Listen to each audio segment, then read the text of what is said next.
chapter definition, chapter in a sentence, chapter pronunciation, chapter meaning.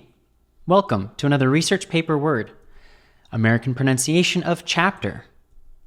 Chapter. Cha-pter. Chapter. Chapter as a noun means a major section of a book, of a thesis, or of any other major documented work, or a period of time in a person's life.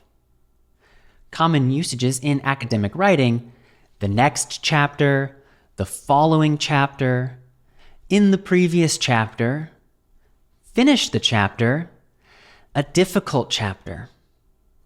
Example sentences. Chapter, noun.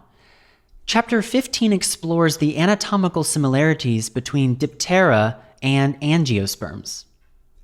Example sentence number 2. Even before graduation, she was ready to start the next chapter of her life. Please write a sentence using chapter in the comments section.